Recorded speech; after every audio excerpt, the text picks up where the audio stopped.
Hey there, welcome to day 1579 of What You Up To Now. Sharon Horne-Ellstrom here, holding up some creatures. Shortages of creature comfort or comforts. Are you experiencing that? We talked about shortages, lack, scarcity for the BU 365-day challenge. And I may have pontificated a little bit about shortages, real shortages of, they say in real estate, one of the biggest sayings is, there's a shortage of land. They're not making any more of it, so you better get in now and buy, right? Well, I don't think anybody's run out of land yet in terms of buying and selling and changing hands, right? Trillions of dollars have been transacted on land, right? And a lot of it's the same land selling over and over and over and over again. So is there really a shortage of land, or is that an artificially marketer created scarcity, right? Or is land really scarce? So far, I would argue with that one. Time, I would say time is definitely a limited, scarce resource. And depending on what you want to do with your time, you can consider it scarce, or it's definitely a limited. But the thing is, we don't know what the limit is on our personal time. And so I think time is one that we can feel like we're running out of time and that it's scarce or lacking for us when it comes to, and I think it's more a priority setting thing than it is a time. There was a quote yesterday on LinkedIn, and I commented, well, it's not really that we don't have enough time. It's how we're prioritizing and using our time that matters. Because if we're using our time and setting based on our priorities and moving us toward the things that we want and our goals and objectives, then we all have the same 24 hours in a day. It's how we use it, how we choose and decide and take action on using that time, right? If we spend 6 hours in front of the television set vegetating, or God forbid, an hour or more in front of the news, we're probably wasting our time, and our time could be better spent on things that really move our life in the direction we want to go versus creating fear, doubt, worry, scarcity, anger in us. Do we really need more of those emotions? I would beg to differ and say, no. Anything that makes us feel bad, we should turn off and run away from as quickly as possible. So talking about shortages, lack, scarcity, and of course got on the baby formula, and what better way to inject fear into the population than let mothers think that they're not going to have enough food to feed their babies, or make it hard for them to get the formula that they need to feed their babies. I think that is, I personally think that that's criminal to allow a shortage like that to happen when you know that it's unnecessary, right? So we talked about that. We're just sharing one thing that we have experienced in our lifetime that is an actual shortage or lack or something we couldn't get. And I didn't think of it till I turned off the camera, but my fingernails were sacrificed during COVID. Of all the things that I couldn't figure out a way, and I tried. I used the dog nail grinder on my nails and tried to do that, but I still ended up sacrificing my fingernails during COVID. And that seems like such a first world problem, right? I mean, how ridiculous is that? But when you're legally blind, it's physically challenging to do things like your own fingernails. So that was a creature comfort, which is our topic for Supersize Your Business today. That is a creature comfort that I ended up actually, and it's definitely a extra comfort thing, right?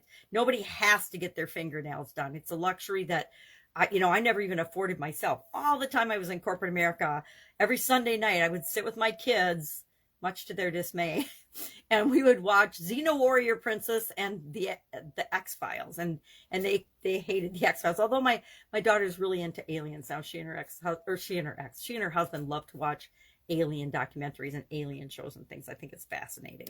So I would do my nails every Sunday night, and I found out that I could go get my nails done in a lot less time and energy than doing them myself. And that's when I finally went and started getting my nails done. So it's not even like that's been something I've done the majority of my life. So, but that was a thing I found that I've really had a lack or a shortage of.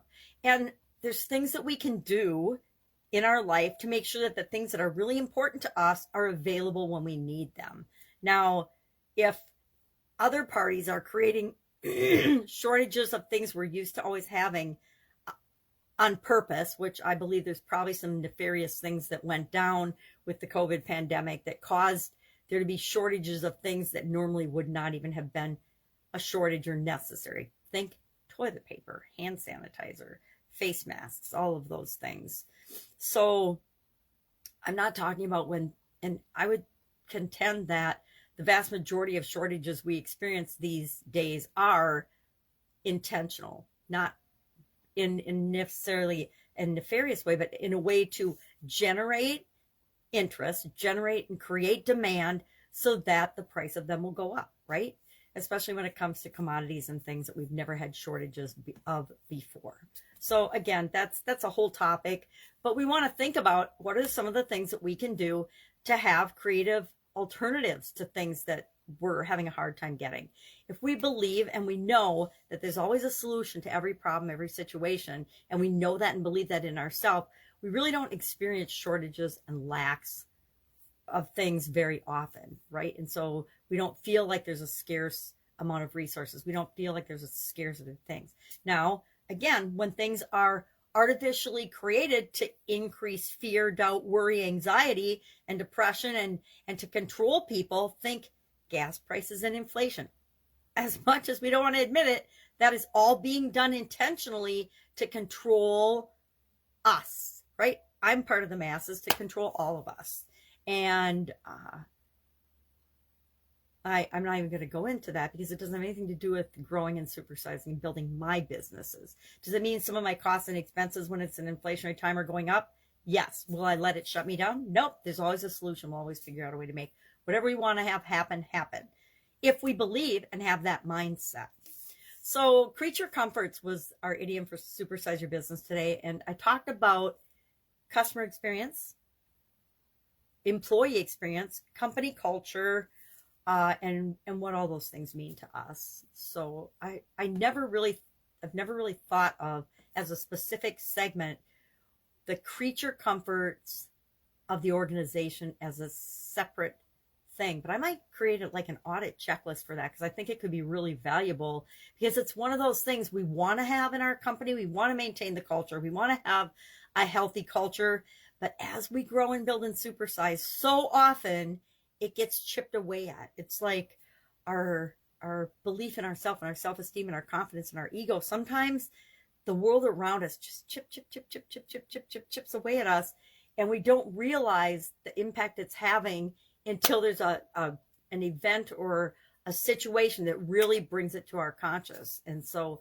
it's the same thing with our culture, and we want to make sure that our confidence and our culture is always being maintained and doing what's right for us and things that make us feel good, not that make us feel bad or doubtful or worried or scared or that there's scarcity or lack. Saturday here in my neck of the woods, and the family, the people I'm usually hanging around the most are up north with the other grandparents. So I am having a weekend of creativity and fun and excitement, all to myself, and I'm super excited about it. All right, if I can help you in any way, that means that 5-minute thing that I like to say, I'm here, I'm available if you need 5 minutes to get focused on what you need to do next. Otherwise, I'm going to enjoy my time, probably in nature if it stops raining. Otherwise, maybe I'll grab out the umbrella and the raincoat and go for a walk in the rain. That's always fun too. All right, let me know if I can help you anyway. Otherwise, I will be with you tomorrow just to fill you in on what's working, what's not working as I transitioned from brick and mortar corporate world of business to the online world of business and back and forth again. All right, have a great day.